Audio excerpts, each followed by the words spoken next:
kasus illegal access dan didampingi sama lawyer aku, Bang Lecunanan. Mungkin bisa tolong juga sampaikan Bang prosesnya semua. Ya, oke.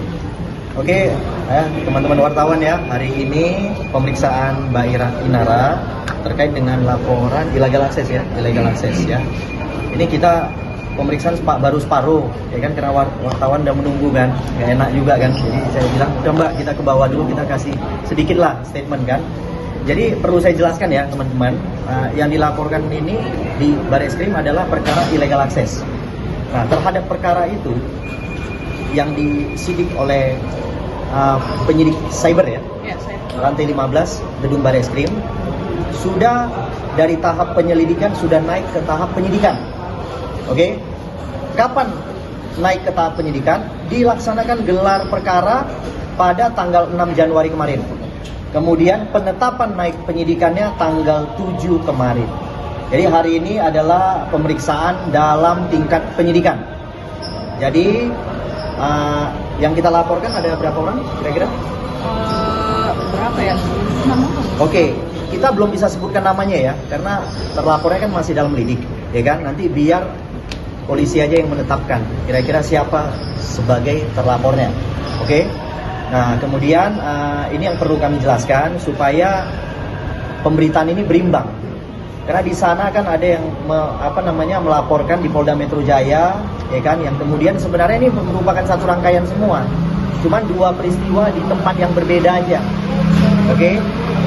Tetapi kami perlu yakinkan sama teman-teman di sini bahwa laporan yang di sana, oke, yang dijadikan alat bukti adalah sesuatu yang kami laporkan menurut keterangan daripada Mbak Inara, cara memperolehnya tidak sah. Ya, cara memperoleh alat bukti tersebut yang dijadikan sebagai alat di dalam laporan Polda Metro Jaya, cara didapatnya tidak sah. Sehingga kami minta Polda Metro Jaya untuk meng-hold, oke, pemeriksaan lanjutan. Karena kenapa? Apabila sesuatu itu diperoleh dengan cara yang tidak sah, menurut kami penyidikannya juga pastinya nanti akan tidak sah. Seperti itu, ya. Jadi kami dalam hari ini, ya, ingin juga sekaligus menyampaikan kepada penyidik Polda Metro Jaya, kalian tolong hold proses penyidikannya. Karena kenapa? Salah satu alat bukti yang kalian gunakan itu adalah cara mendapatkannya oleh yang diakui oleh korban di sana itu tidak sah. Karena kenapa? Di sini sudah naik ke tahap penyidikan. Sehingga apa? Kami minta untuk didahulukan dulu, oke, laporan polisi yang ada di Barreskrim ini. Karena kenapa? Barreskrim ini kedudukannya lebih tinggi daripada Polda Metro Jaya. Ya, oke. Nah, mungkin dari saya demikian. Ada tambahan, Mbak? Mudah-mudahan hukum bisa tegak tanpa pandang bulu. Tapi kan mungkin Bang, yang di Polda lebih dulu naik sidik itu seperti apa Bang? Ya, itu kan kedudukannya kan lebih di bawah, ya kan? Walaupun dia duluan naik sidik, kedudukannya di bawah Mabes Polri. Sehingga apa? Dia harus menunggu kakaknya naik dulu lah prosesnya, gitu loh. Ini kan istilahnya kakaknya, di sana kan adiknya, ya kan? Polda Metro Jaya kan adik, ini Barreskrim kan kakaknya. Jadi dia lebih baik menunggu yang lebih tua, seperti itu. Apa karena di sini unsur pidananya lebih tinggi, Bang? Ya, karena cara memperoleh barang itu, yang dijadikan barang bukti itu caranya tidak sah. Itu melibatkan banyak orang. Nah, di sini makanya terhadap laporan ini, dugaan kami ada beberapa orang, lebih daripada satu orang. Sehingga apa? Kami meminta dengan cara apapun, proses penyidikan di sini didahulukan duluan. Bang, apa nanti bakal naik sidiknya, Bang? Naik sidik illegal access Tanggal 6 Januari kemarin gelar perkara naik sidik. Kemudian penetapan naik sidiknya tanggal 7 kemarin. Makanya tanggal 8 ini hari selaku korban diperiksa. Abang, mungkin akan terseret istri saya atau Mawa sendiri dalam kasus illegal access ini? Nah, kita belum bisa menyimpulkan ya, karena ini kan baru naik sidik itu baru kemarin, ya, baru 2 hari, ya. Kita biarkan dulu polisi menentukan sikap, ya kan. Dalam seluruh proses penyidikan biar polisi yang tentukan, karena ini tuh dalam proses penyidikan ini kan seluruhnya diskresi daripada pihak kepolisian. Sehingga saya juga tidak mau mendahului, nanti merusak pemeriksaan polisi. Ya, cuman saya dapat pastikan bahwa keterangan dari Mbak Inara ini lebih dari satu orang yang diduga terlibat dalam pusaran illegal access ini.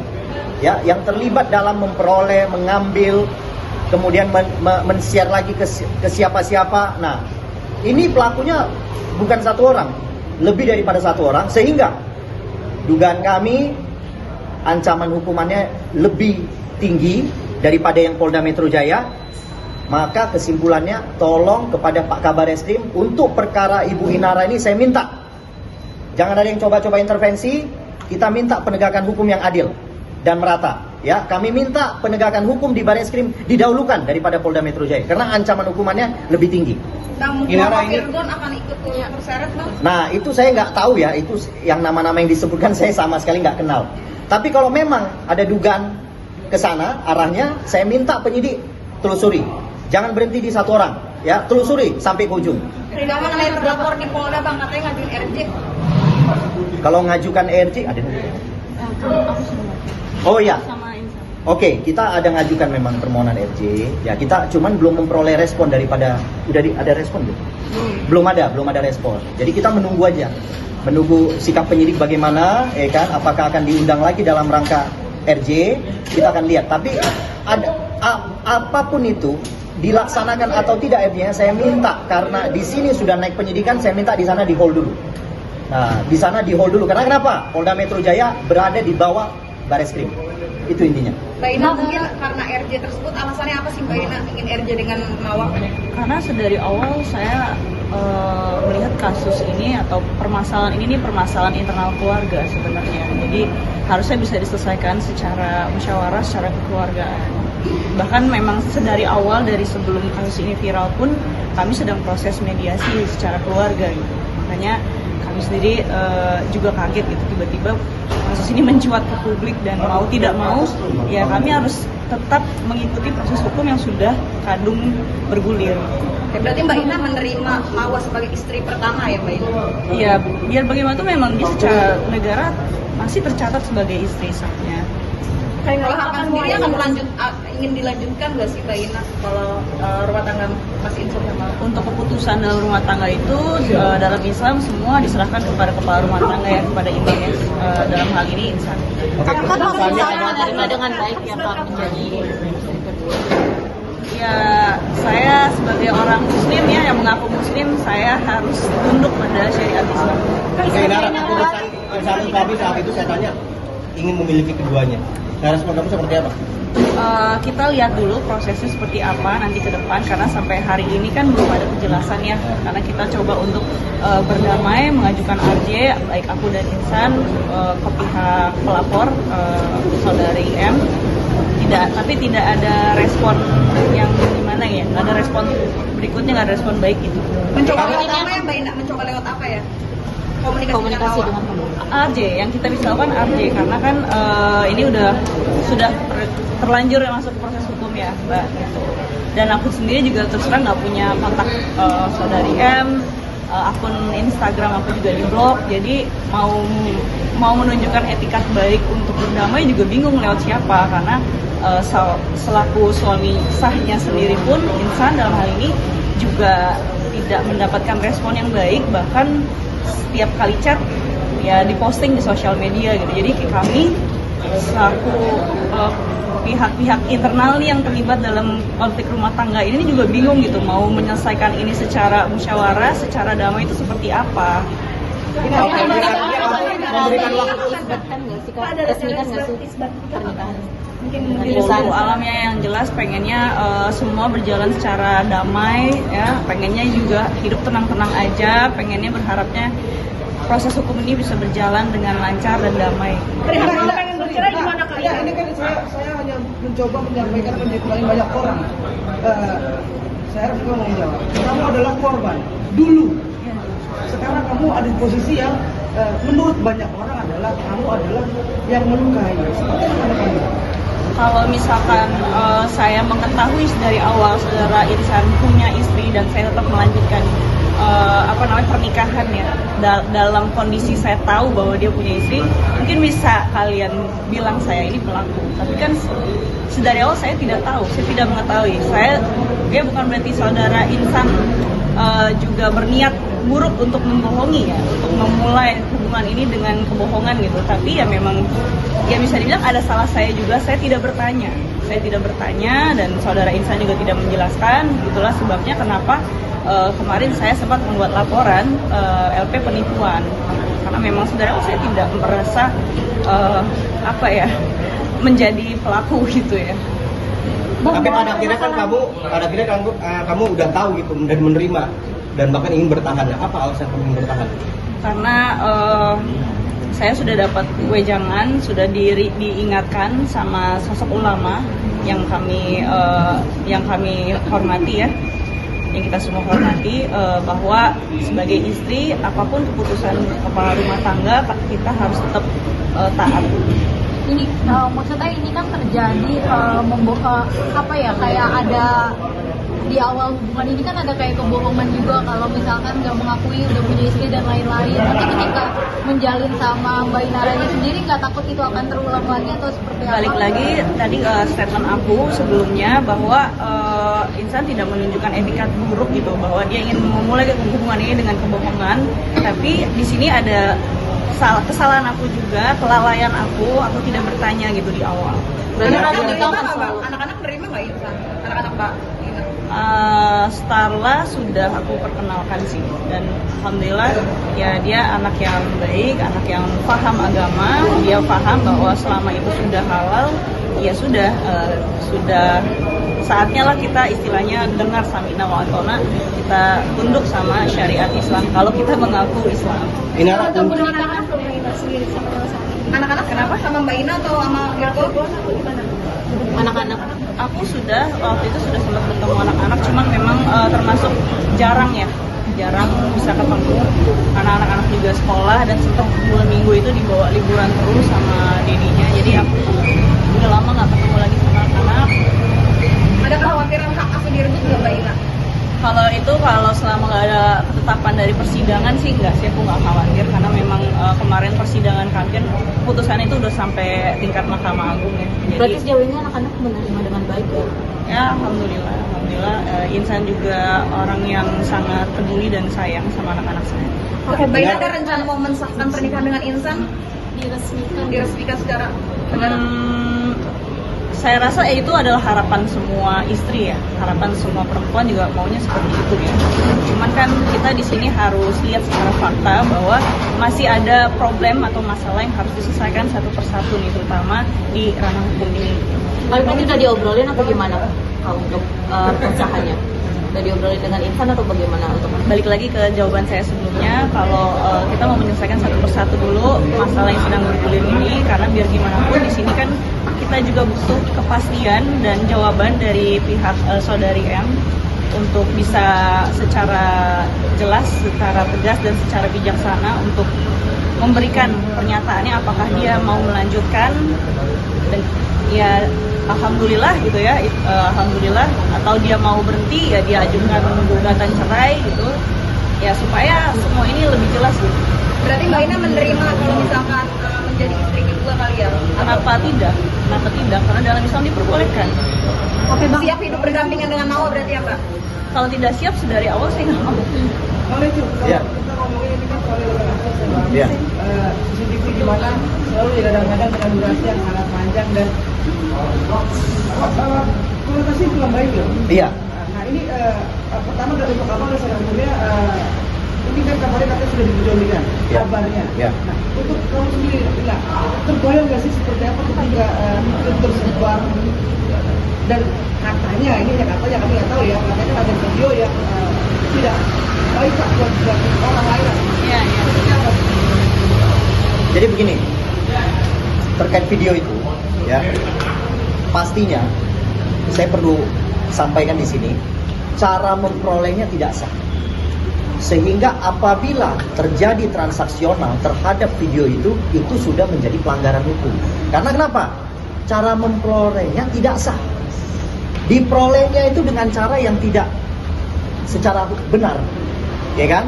Misalnya seperti ini, saya kasih contoh ya, sederhana. Saya ambil handphone kamu, ya, kemudian saya umpetin. Berarti kemudian saya jual. Nah, itu ada proses di mana perolehannya tidak sah. Sehingga apa? Ketika saya mengalihkan kepada pihak lain, maka itu mutlak adalah pelanggaran hukum. Sehingga kalau kita bicara terkait konten yang ada di video itu kan mengandung konten pribadi. Ya, pribadi di mana menurut saya ya, ada sosok yang memang sengaja merekam, kemudian mengedit, kemudian menyerahkan kepada pihak lain. Dengan cara apa? Mungkin dugaan saya dengan berupaya untuk memperkaya dirinya. Jadi jelas cara memperolehnya ini sudah tidak benar, ya, tidak sah. Makanya naik penyidikan. Kalau sudah naik penyidikan, saya minta kepada mungkin para terlapor ini atau terduga terlapor, saya minta persiapkan aja diri Anda untuk mengikuti proses hukum. Oke? Karena saya akan mendorong terus sampai dilakukan penetapan tersangka. Oke? Sampai dilakukan penetapan tersangka, sampai juga dilakukan penahanan. Karena kenapa? Ancaman yang kami laporkan ini adalah ancaman yang di atas 5 tahun. Sehingga secara subjektif apabila seseorang melakukan perbuatan yang berulang, maka terlapor tersebut boleh dilakukan penahanan nantinya pada tingkat penetapan tersangka. Bang, motif pemerasan ada nggak bang? Kemungkinan motif pemerasan gitu, kalau nggak bayar, gue sebar nih gitu bang. Kemungkinan pemerasan ada nggak sih? Nggak ada, tapi berdasarkan barang bukti dan saksi fakta mengatakan bahwa memang di sana ada transaksi. Oke. Ada itu fakta transaksional. Terjadi pemindahan itu kemudian dengan menguntungkan dirinya. Jadi diri seseorang itu, ya kan? Nah, jadi dari sini dari A ke B, B ke C. Nah, nanti kita minta penyidik untuk menggali. Nah, ini pasti sudah menjadi satu kelompok, ya, satu kelompok sudah direncanakan. Makanya banyak orang kalau tidak direncanakan pasti melibatkan cuma satu orang. Bang, pihak-pihak itu ada menyangkut dengan Mawar nggak bang? Nah, nama yang tadi disampaikan itu, menurut saya ya, saya akan mencoba supaya nama itu juga turut dalam posisi terlapor. Saya akan mencoba supaya nama yang tadi disebutkan itu menjadi turut terlapor dalam laporan polisi kami. Berarti mungkin Mawar akan bisa diperiksa bagi kasus ilegal aktif. Pasti kita minta untuk diperiksa. Kita minta untuk diperiksa.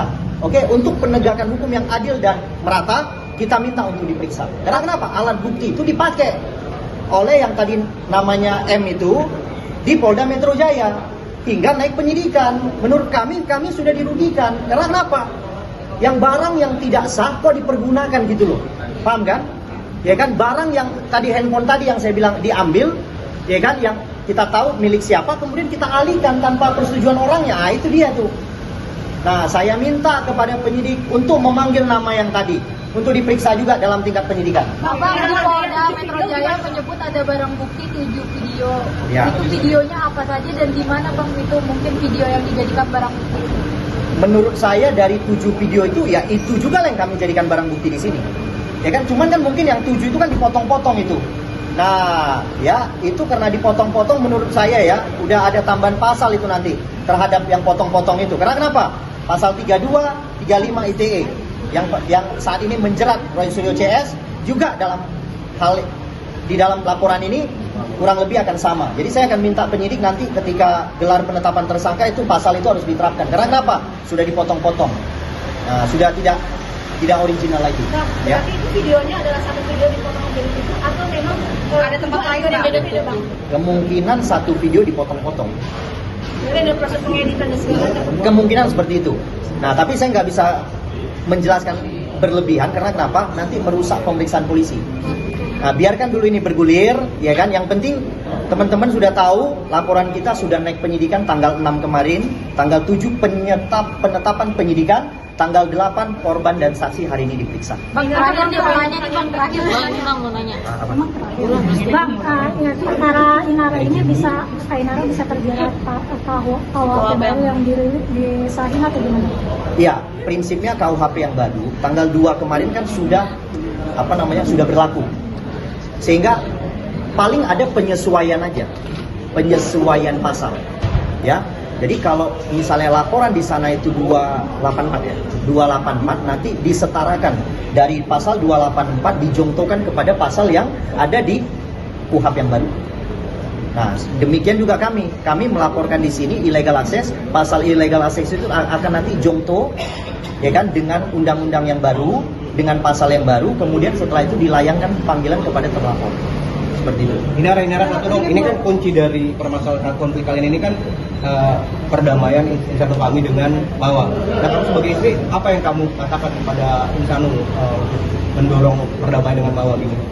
Sedari awal, sedari kasus ini mencuat ke publik juga, dari keadaan mereka masih konflik ya dalam rumah tangga, bahwa Insan sudah menjatuhkan talak 2, saya sudah meminta Insan untuk memperbaiki rumah tangganya. Karena saat itu saya melihat, walaupun saya belum mengenal secara langsung ya pribadi saudari M, saya melihat tidak ada uzur syar'i untuk diceraikan, makanya saya melihat selama itu tidak ada uzur syar'i, ya alangkah baiknya coba diperbaiki rumah tangganya. Saya mendorong saudara Insan untuk melanjutkan hubungan rumah tangganya. Itu sebabnya kenapa saudara Insan ini tidak langsung mengurus perceraian di pengadilan agama, karena dia masih mau memberikan kesempatan kepada saudari M. Berarti emang niat poligami juga ya Kak? Kan memang sebelumnya menurut pengakuan saudara Insan ya, dia sudah memberikan opsi kepada saudari M apakah mau melanjutkan dengan opsi poligami seperti sesuai dengan voice note yang beredar di sosial media, atau ya pilih selesai gitu secara baik-baik. Mbak Ina, ini kan semua media dan netizen Indonesia menyoroti Mbak Ina ya, apalagi Mbak Ina sekarang memutuskan untuk menjadi istri kedua. Bagaimana tanggapannya mengenai cancel culture yang netizen lakukan buat Mbak Ina?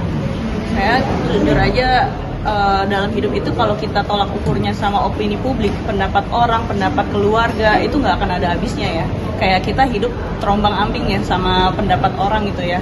Padahal Allah udah jelas menetapkan syariat Islam ini untuk kita taati gitu, terutama dalam hal ya rumah tangga gitu, bahwa ya kita sebagai istri biar gimana pun keadaan suami kita ya dia imam kita harus taati. Dia sesuai dengan apa yang diajarkan oleh Islam terhadap saya gitu. Jadi tidak masalah ya Mbak kalau misalkan netizen memilih hal tersebut terhadap karir Mbak Inara di internet? Apa yang orang lain katakan terhadap saya itu kan penilaiannya mereka, bukan berarti menentukan value saya. Dan itulah kalau memang saya berniat untuk menjadi pilihan keduanya orang, ya sudah sedari dulu lah saya ngapain ngartis, capek ngartis. Oke. Inara satu lagi dong. Ya, satu lagi. Terakhir ya. Terakhir ya. Banyak yang bilang Insanul Fahmi itu menghibur MPD. Apa tanggapan lu? Alhamdulillah kemarin aku sudah mencoba untuk mendampingi beliau ke terapis ya, psikiater, psikolog gitu ya. Alhamdulillah sih untuk hasilnya semua aman, positif gitu ya, nggak ada yang sesuai dengan tuduhan yang beredar di sosial media ya. Mungkin untuk orang-orang yang saat ini sedang menuduh orang lain gitu ya, ya aku sarankan sih untuk sama-sama lah kita periksakan diri demi untuk kebaikan dan kesehatan bersama gitu. Ya, udah. Oke ya, kita mau lanjut lagi nih. Lanjut ya. Oke. Makasih Bang. Tadi kan Terima kasih. RC. Satu lagi. Tadi kan bilang RC. Satu lagi. Terus sekarang akan membawa nama MPD dalam Ya. kasus video ini sendiri Bang. Nanti nggak tahu mungkin kalau RC yang di Polda sendiri akan gagal. Ya, kita udah memilih proses hukum. Apapun konsekuensi hukumnya kita harus hadapi. Kita seperti itu, ya. Apapun konsekuensinya kita harus hadapi. Ya, mau siapa duluan yang cepat naik tersangka kita hadapi. Ya kan, toh di sana punya cuman ancaman berapa bulan aja kok. Kita hadapin lah.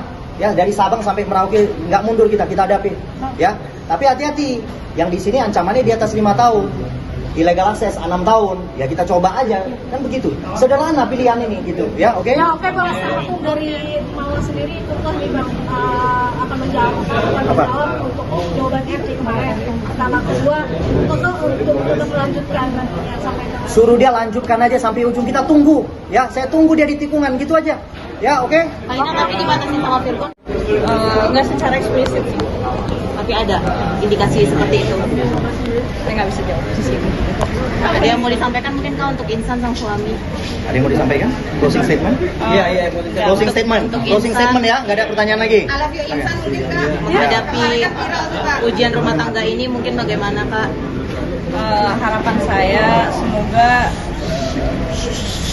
semoga dari kasus ini menjadi pelajaran ya buat kita semua, mau itu suami, mau itu istri, untuk muhasabah diri dan mawas diri gitu, untuk berpikir dulu sebelum bertindak, karena ini juga menjadi pelajaran bagi aku di kasus sebelumnya terhadap mantan suamiku, karena memang melalui proses hukum itu panjang dan sulit dan makan waktu, biaya, mental, dan juga pastinya korban anak-anak. Karena apa yang bisa ditempuh, kalau memang bisa ditempuh musyawarah secara keluarga, musyawarah secara keluarga. Oke. Anak gimana Pak? Alhamdulillah dari kasus yang sebelumnya aku bersama mantan suami, anak aku terutama Starla, karena dia udah lebih dewasa ya, lebih bisa bersikap bijak gitu menanggapi segala sesuatu.